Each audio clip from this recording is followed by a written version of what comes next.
Moving into a new home is supposed to feel like a fresh start. New walls, new rooms, new memories waiting to be made. You paint over the old colors. You replace the locks. You tell yourself, this place is ours now. But what if it wasn't? What if before you carried in your first box, before you hung your first picture on the wall, someone was already there, already watching, already comfortable, already thinking of your home as theirs? The families in these stories didn't find this out right away. It happened slowly, the way the most terrifying things always do. A smell that shouldn't be there, a sound from a room that should be empty, a door that was definitely closed before you went to sleep. These are real accounts, submitted by real families, and after you hear them, you may find yourself looking at your own home a little differently tonight. We moved into our house in late September, a beautiful old craftsman home built in 1947. 3 bedrooms, big backyard, quiet street. For my wife Karen and our 2 kids, Lily and Ben, it felt like everything we had worked for. The first night, we ordered pizza and sat on the floor because the furniture hadn't arrived yet. We were happy, genuinely, completely happy. The smell started on the 3rd day. Cigarette smoke. Not strong, not overwhelming, just a faint trace, like someone had smoked in the hallway hours ago. I checked every room, every closet, every corner. Nothing. Karen said maybe it was coming through the vents. Old houses do that, absorb decades of smells into their walls. We opened the windows and forgot about it. Then Lily said something at dinner. She was 7 years old. She said, "Daddy, who is the man who sleeps in the wall?" I put my fork down. I said, "What man, baby?" She said, "The man I hear breathing at night. He breathes really loud, but he stops when I knock on the wall." I told her it was probably pipes. Old houses have noisy pipes. I smiled. I went back to eating. Inside, something cold moved through me. That night, I lay awake listening. Our bedroom shared a wall with the hallway closet, a deep, unusually large closet. We hadn't fully unpacked it yet, just some boxes stacked inside. At 2:40 in the morning, I heard it, breathing, slow, measured, deliberate, coming from inside the closet wall. I want to stop here and tell you something about fear. Real fear, not movie fear, doesn't make you scream.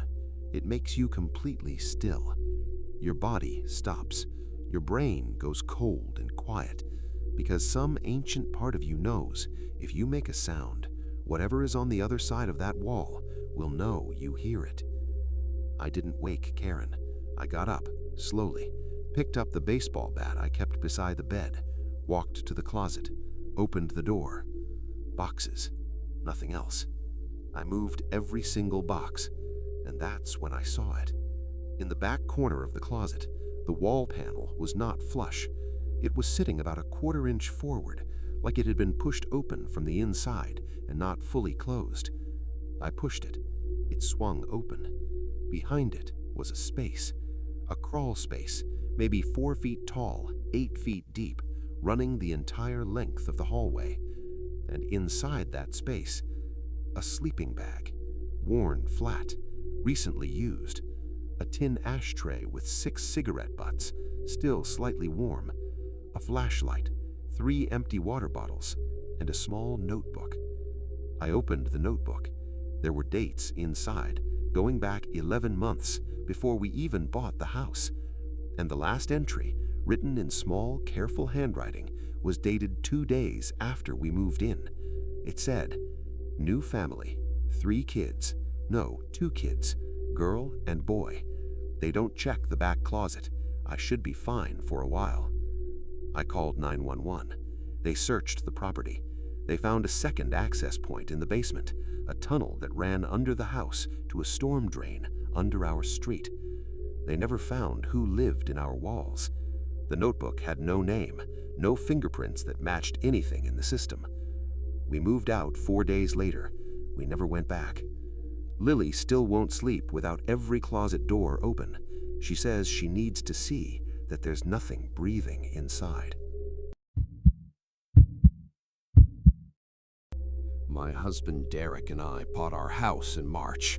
It was a foreclosure, great deal, which should have been the first warning.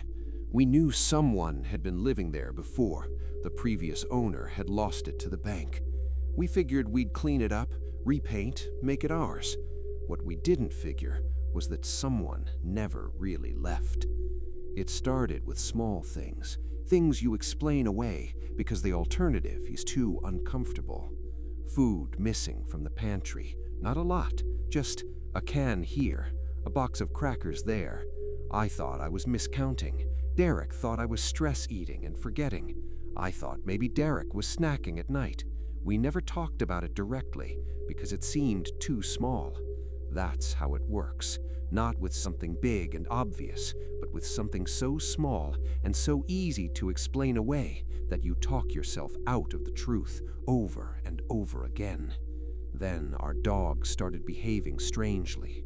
Buster, a 5-year-old golden retriever, the calmest, friendliest dog you've ever met, he started sitting in the hallway outside the pantry door and growling, low, continuous, unblinking, for 3 days straight. Animals don't rationalize. They don't explain things away. They don't worry about seeming paranoid. They just know, and Buster knew. On the 4th night, I heard the pantry door open. It has a specific creak. I know every sound in my house. That creak at 3 a.m. I grabbed my phone and called Derek, who was on a work trip. He told me to lock our bedroom door and call 911 immediately. I did. Police arrived in 6 minutes. 6 minutes felt like 6 years. They found him in the pantry, a man, mid-40s, thin, sitting on the floor eating crackers, completely calmly, like he was in his own kitchen. He had been living in our basement for 2 months. He had built himself a small area behind the water heater, a foam pad, a blanket, a small battery-powered lamp. He came up at night, when we were asleep, to use the bathroom, to take small amounts of food, to, and this is the part I cannot get out of my head, to sit in our living room. The police found indentations on our couch cushions, on Derek's side, his preferred spot. Every night while we slept, this man sat in our living room, in the dark, in our home, like it was him. He never hurt us. That's what everyone kept saying. He never hurt you. But I want you to think about something. For 2 full months, every time I felt safe in my home, every time I locked my front door and thought, we're okay, we're secure, we're protected, he was already inside.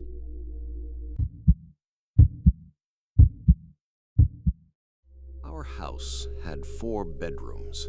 We only needed 3, so the 4th room, the one at the end of the hall, we kept locked. Storage, eventually, but we never got around to it. My son, Marcus, was 9. He started talking about his friend, the way kids do, casually, at breakfast. My friend showed me a card trick. My friend knows every country in the world. My friend said he used to live here when he was little. We assumed it was an imaginary friend. His teacher said it was healthy, a sign of creativity. We didn't worry. One evening, my wife, Sarah, noticed Marcus's dinner plate. He had eaten half, but she had given him a full plate. She asked him, "Did you finish your food?" He said, "I saved some for my friend. He gets hungry." She smiled, took the plate, scraped it into the trash. But then she stopped. She looked at the plate more carefully.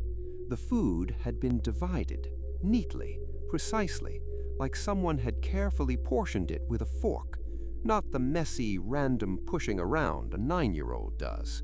Deliberately divided into 2 equal portions. She called me at work. Her voice was very quiet. She said, "Come home." I called the police instead of going alone. 2 officers met me at the house. We unlocked room 4.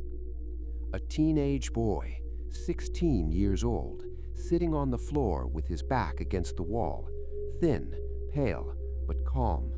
He had been living in that room for 3 months, since before we moved in. He had been there when we toured the house, hidden in the closet. He had been there on moving day, watching through a crack in the door. He had been there every single night. But here is what I need you to understand. He wasn't dangerous. He was a runaway, a boy with nowhere to go, and my son, my 9-year-old son, had known the whole time. Marcus had been sneaking him food, talking to him through the door every day after school, keeping his secret because the boy asked him to. The boy looked at me when we opened the door. He didn't run. He just said, "I'm sorry. I didn't have anywhere else to go." We got him help, a shelter, then a family. Last I heard, he was doing okay, but I still think about those 3 months. Every morning, I made breakfast for 3 people, not knowing I was feeding 4. Every night, I locked the front door, not knowing he was already inside. And my son, my kind, gentle 9-year-old son, looked me in the eye every single day and never said a word. Because some secrets, even the ones living in your walls, feel worth keeping. 3 families, 3 homes that felt safe, 3 very different people living inside those walls. One thing every single home security expert will tell you, the most dangerous assumption you can make is that a locked front door means you are alone. Because locks keep people out, they don't remove the people already in. The cigarette smell that lingered after he was gone, the couch cushion worn down on one side, the room at the end of the hall that a child understood better than his parents. These families did everything right. They bought homes, they built lives, they felt safe. And yet. So here is something practical, something real. When you move into a new home, before the furniture arrives, before the boxes are unpacked, before the first night in a new bed, walk every room, open every panel, push every wall, check every crawl space. Not because something is definitely there, but because the families in these stories wish someone had told them to. Your home should be yours, every inch of it. Make sure it is. Stay safe out there.